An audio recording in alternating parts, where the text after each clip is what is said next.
Hi, my name is Ela Esterberg. I live on Bainbridge Island now, but I was born in Kenya, Africa. And my family is from India.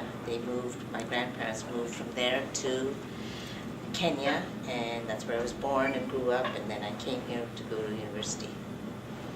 My husband and I and a bunch of friends have been really active on peace issues for quite a few years, and we decided that we wanted to try and get a people-to-people connection going. That was how the project started.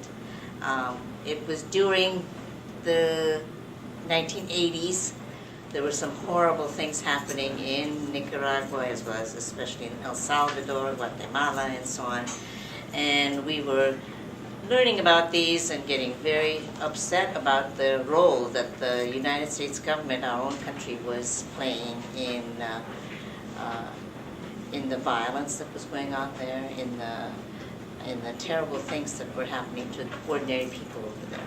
And so we started this project called the Sister Island Association.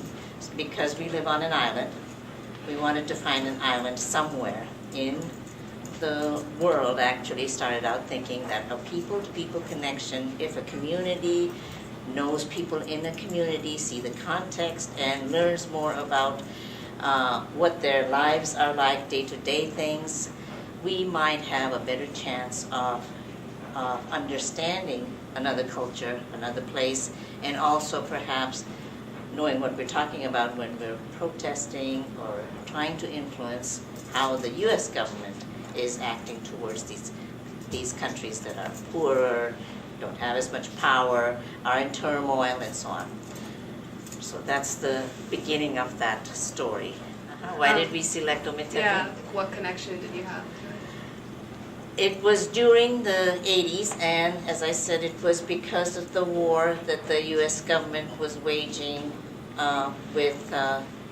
against the elected government down there. And we actually had thought perhaps it could be an island somewhere else, anywhere actually, maybe Russia, maybe there were plenty of conflicts going on, and there were plenty of reasons that we wanted to have connections going with people. Nicaragua happened because Seattle had a sister city arrangement with Managua, and they were doing a lot of delegations down there, and my husband was able to join that first a delegation that went down there, asked to be introduced to other people perhaps on an island, and there was they had a sister cities group going down there, an office for sister cities, for connecting people. They were really trying to make people who were from the U.S. to connect with communities down there and trying to arrange it. Most of those were mayor to mayor, but what we wanted was a more informal, very long-term.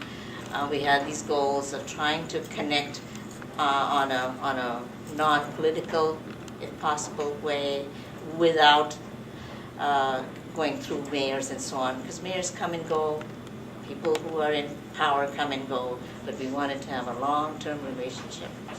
So when Kim, my husband, whom you probably will meet this afternoon, I think, he's also coming later,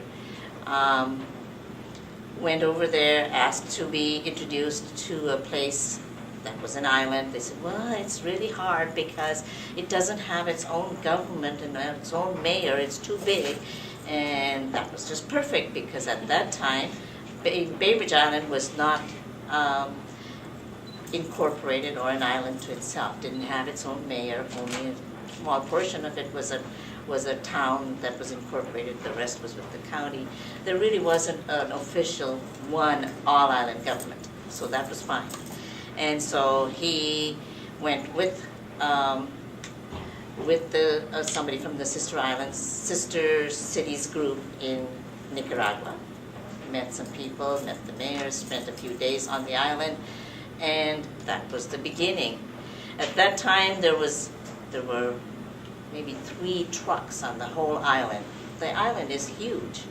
It's right there in the middle of, this is Lake Nicaragua. It's huge, Lake Nicaragua. You can't see across. It's like Puget Sound in a lot of ways, in that you really can't, at times, you cannot see all the way across. There are ferries that go to this island, and it's more isolated, it's as isolated as, at least as Bainbridge or Vashon or any of the other islands that we have here. And he was able to spend time there. There's a war going on, a lot of people with machine guns, lots of soldiers all around and so on. And it felt kind of scary, but it was still, at least it was the beginning. At the time, as I was saying, there was only a couple of trucks on the whole island, maybe one telephone in one main town, which worked occasionally. So it was very hard to communicate with this group of people that we were just getting introduced to. And it took a couple of years before more people went down and talked to groups, met other groups, and some projects were started, and that was the beginning then of the first project that we did was to build an organized parent group to build a little preschool.